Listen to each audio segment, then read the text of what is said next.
1956 में हमारी मुलाकात हुई थी। तब आपने संकेत दिया था कि मैकमेहन लाइन ब्रिटिश साम्राज्यवाद से ऊंची है। फिर भी भारत और चीन के बीच दोस्ताना रिश्तों को देखते हुए और तिब्बत के स्थानीय प्रशासन से सलाह मशवरा के बाद इसे मान्यता दे दें।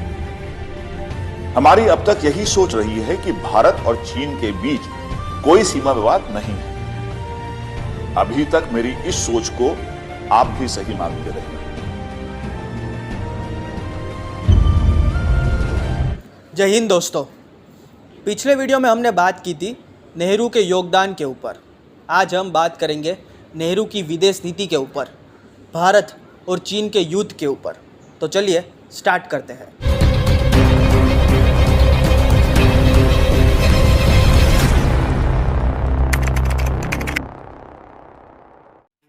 1949 में चीन में People's Republic of China party सत्ता में आती है और माओ त्से तुंग राष्ट्रपति बनते हैं।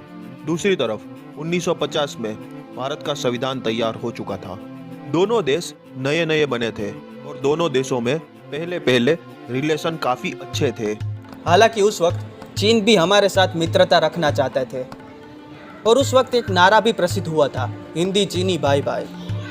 और उस वक्त चाइना के प्रधानमंत्री चाओ एन लाई नेहरू के पीछे पीछे चलते थे और नेहरू आगे आगे चलते थे। ऐसा लगता था कि नेहरू सबसे मिलवा रहे थे कि देखो ये चीन के प्रधानमंत्री है चाओ एन लाई, इसको मान्यता दो, ये कम्युनिस्ट सरकार से आते हैं, ये गवर्नमेंट को मान्यता दो। ऐसा लगता था। उस वक्त इतना दबदबा था नेहरू का। नेहरू की विदेश नीति साफ थी। नेहरू की सोच ये थी कि पहले खुद को मजबूत करो, तब तक के लिए सबके साथ दोस्ताना संबंध रखो। इसलिए नेहरू चीन के साथ दोस्ताना स्वभाव रखना चाहते थे। हालांकि भारत ही सबसे पहला देश था जिसने चाइना की कम्युनिस्ट सरकार को सबसे पहले मान्यता दी थी। 1949 में हमारे और चाइना के बीच तिब्बत था और तिब्बत हमारे लिए बफर क्षेत्र के रूप में काम करता था। बफर क्षेत्र उसे कहते हैं कि हमारे और चाइना के मध्य तिब्बत है। अगर चाइना को हमारे ऊपर आक्रमण करना है तो सबसे पहले उसे तिब्बत में घुसना पड़ेगा और तिब्बत में लड़ना पड़ेगा। मतलब कि हमारा रक्षण तिब्बत कर रहा है, इसलिए तिब्बत हमारे लिए बफर क्षेत्र का काम करता है। तो 1950 में चाइना ने तिब्बत को जीत लिया और बफर रीजन समाप्त हो गया और चाइना बन गया हमारा पड़ोसी। इससे बावजूद भी भारत ने चाइना के साथ मित्रतापूर्ण व्यवहार बनाए रखा। हालांकि तिब्बत पर चीन का कब्जा हो गया था। उसके बाद नेहरू ऐसा सोचते थे, या तो चीन डायरेक्ट हमला करेगा या तो चीन घुसपैठ करेगा। अगर चीन डायरेक्ट हमला करेगा तो वर्ल्ड वॉर हो जाएगी और ये चीन नहीं करेगा। मतलब कि चीन डायरेक्ट हमला नहीं करेगा, तो करेगा तो सिर्फ घुसपैठ ही करेगा और हम घुसपैठ जरूर रोकने की कोशिश करेंगे, परंतु दोस्ती के माध्यम से। यहाँ पर नेहरू गलती करते हैं। नेहरू को यहाँ सजग हो जाना चाहिए था। उसको थोड़ा शक करना चाहिए था चाइना की पॉलिसी के ऊपर, परंतु नेहरू विश्वास रखते हैं और मित्रता बनाए रखते हैं। नेहरू तिब्बत पर चीन के कब्जे के बाद भी सीमा का मामला उठाने के लिए तैयार नहीं थे। उसकी सोच ये थी कि जब तक चीन अपनी तरफ से सीमा का मामला नहीं उठाता तब तक उसके बारे में हम कुछ भी नहीं बात करेंगे। और हमारे एम्बेसडर जो उस वक्त चीन में थे, जिसका नाम था KM पानेकर, वह कई बार चीन के प्रधानमंत्री के साथ मीटिंग कर चुके थे, परंतु चीन ने सीमा रेखा के वाद विवाद में हमेशा चुप्पी साधी। इससे पानेकर को ऐसा लगा कि चीन को कोई एतराज नहीं है मैकमेहन लाइन से। फिर 1954 में चीन और भारत के बीच पंचशील समझौता होता है और ये पंचशील समझौते में 5 महत्व की बातें थी। पहला, दूसरे देशों के आंतरिक मामलों में हस्तक्षेप न करना। दूसरा, एक दूसरे देश पर आक्रमण न करना। तीसरा, शांतिपूर्ण सह-अस्तित्व की नीति का पालन करना। चौथा, परस्पर सहयोग एवं लाभ को बढ़ावा देना। पांचवा, सभी देशों के द्वारा अन्य देशों की क्षेत्रीय अखंडता और प्रभुसत्ता का सम्मान करना। हालांकि नेहरू ने पंचशील समझौते में तिब्बत विजय पर चाइना को मान्यता दे दी थी, परंतु उल्टा चाइना ने पीओ के ऊपर कुछ नहीं बोला। वो सिर्फ उधर मौन रहा, ना तो पक्ष में बोला ना तो विरोध में बोला। तो नेहरू भी ये कर सकते थे, तिब्बत में कुछ नहीं बोल सकते थे, परंतु वहाँ उन्होंने तिब्बत को चाइना का पार्ट है ऐसा कह दिया। 1957 के सितंबर महीने में चीन के सरकारी अखबार पीपल्स डेली में खबर छपती है।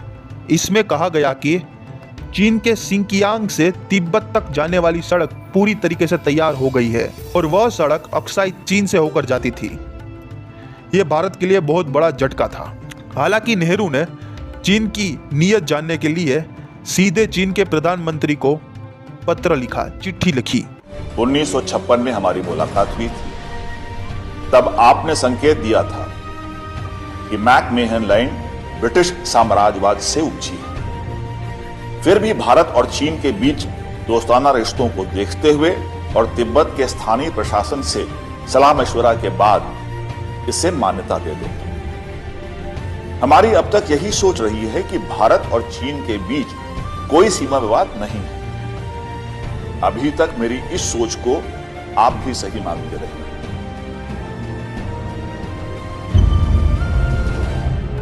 चीन के प्रधानमंत्री ने इस चिट्ठी का जवाब 1 महीने के बाद दिया। उन्होंने कहा कि कभी चीन और भारत के बीच सीमा तय ही नहीं हुई थी और चीन ने सीमा के ऊपर इसलिए बात नहीं की क्योंकि हम दूसरे कामों में व्यस्त थे। यह साफ था कि चीन का रवैया बदल रहा था और तब तक एक बड़ी घटना घट जाती है। 1959 में तिब्बत के आध्यात्मिक नेता दलाई लामा के नेतृत्व में तिब्बत ने चीन के ऊपर विद्रोह किया तो चीन ने उस विद्रोह का दमन करने की शुरुआत की। बाद में दलाई लामा भारत में शरण लेने के लिए आते हैं और भारत उसे शरण भी दे देता है। इतनी सी बात से चाइना खफा हो गया और फिर उसने अपनी नीयत दिखाना शुरू कर दिया और तब से चीन ने अरुणाचल प्रदेश और अक्साई चीन पर अपना दावा करना चालू कर दिया। 1959 में चाइना ने एक मानचित्र का प्रकाशन किया और उस मानचित्र में भारत का 20,000 वर्ग मील भूभाग अपने चाइनीज क्षेत्र में दिखाया। मतलब कि जो लद्दाख वाला भाग है उसने अपने चाइनीज क्षेत्र में दिखाया।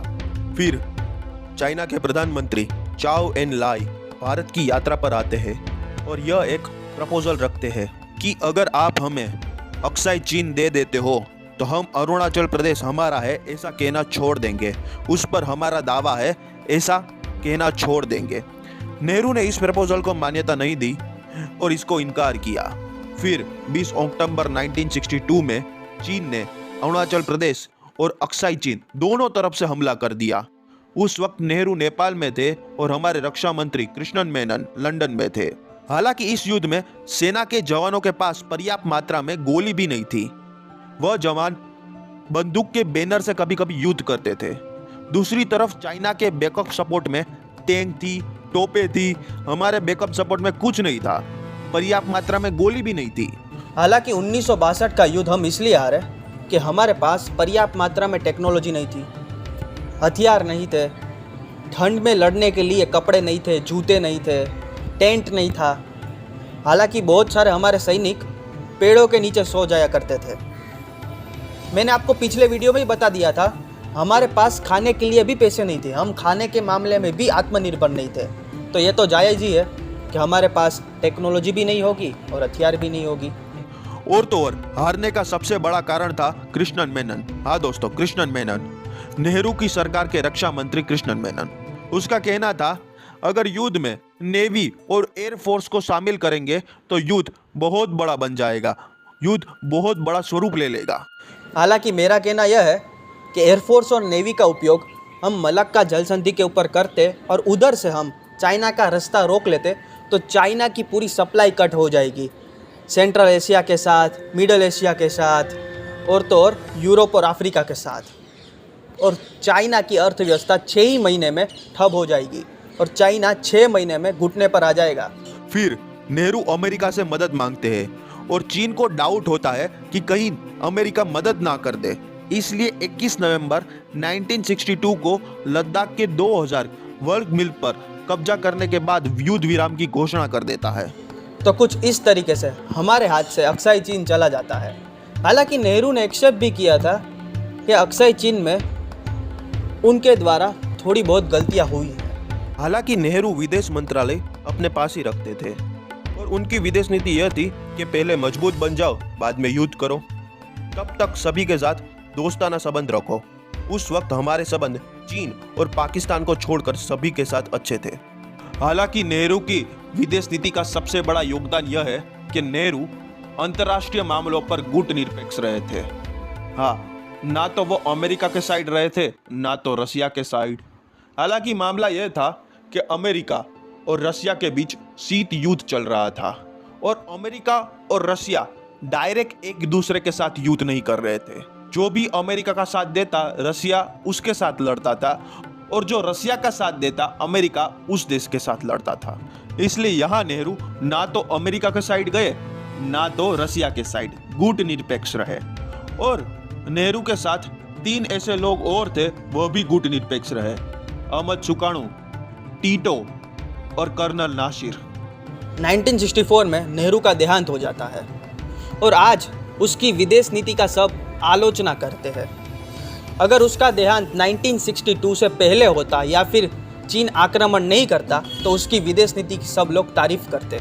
तो मैंने आपको नेहरू के योगदान भी बता दिए और उसकी गलतियां भी बता दी। तो यहाँ पर नेहरू काल समाप्त होता है। तो आज के लिए हम इतना ही रखते हैं। नेक्स्ट एपिसोड में हम लाल बहादुर शास्त्री के ऊपर बात करेंगे। तो मिलेंगे नेक्स्ट एपिसोड में। जय हिंद।